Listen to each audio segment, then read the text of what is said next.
Hi everyone, welcome back to my channel. So today we'll be talking about skin grafts. First we'll start with the definition. So skin grafting. It is transfer of skin from one area, that is from donor area, to the required deflected area, that is recipient area. So there are types of skin graft as well. There are mainly two types of skin grafts you'll see. First one is split skin graft, also called SSG. It is also called partial thickness graft, consists of epidermis and variable portion of dermis.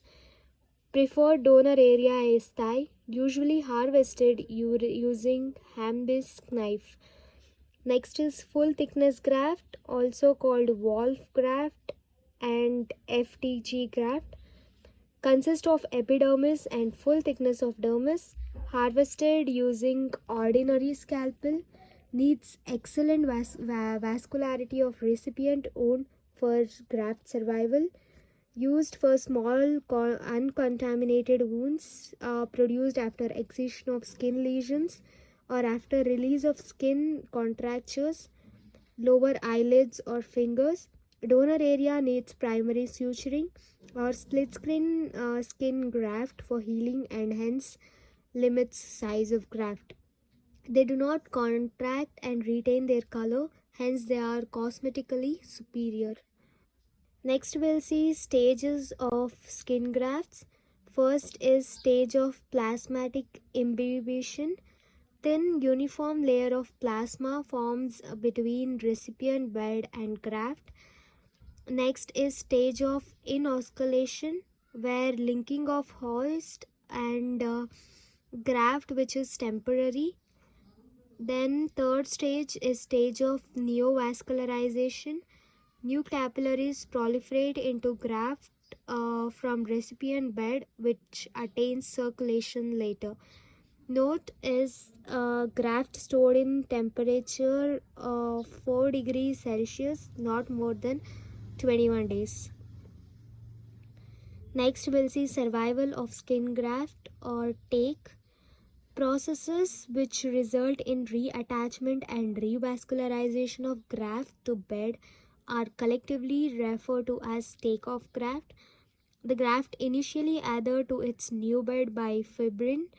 Revascularization starts by 48 hours and is completed by 4 to 5 days. This is achieved by outgrowth of capillary beds from recipient area to unite with those on deep surface of graft.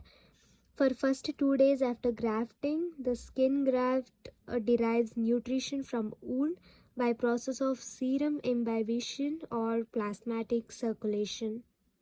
Grafting procedure. Skin graft surgery is typically performed under general anesthesia. Harvesting the graft, the removal of thin section of skin from donor side using scalpel.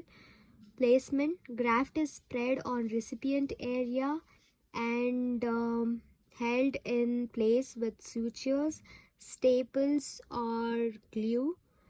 Dressing.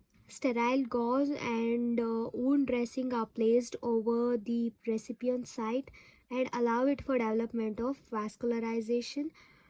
Post-operative, recipient and donor area are monitored for healing. Next, there are advantages and disadvantages in skin grafting as well. So first we'll see advantages in both the types. So first is advantage of skin graft in split skin grafting. It is technically easier. Wide area of recipient area can be covered like it is done in burn wounds. Graft size is increased by passing graft through a measure which gives mesh-like appearance. It can cause expansion up to 6 times. Graft take-up is better in this method. Donor area heals on its own. Next is disadvantage in split skin grafting.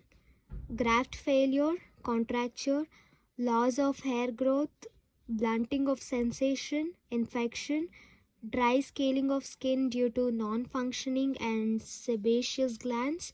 So after healing, coconut oil should be applied to the area. Next is advantages in full thickness grafting. Color match is good, especially for face. No contracture. Functions and cosmetic results are better. Sensations, functions of sebaceous glands, hair follicles are retained. Better to split skin graft. Next, disadvantages in this method is it can be used only for smaller areas. Wider donor area has to be covered with split skin grafting to close the defect. So this is all about skin grafts. We've seen the definition, types, that is split skin graft and full thickness grafts, stages of skin graft, survival or take of the skin graft, grafting procedures, advantages and disadvantages in both the types. So for more such notes and simplified explanation of the topics, please subscribe to our channel and please comment in the comment box for which topic you name next. Thank you.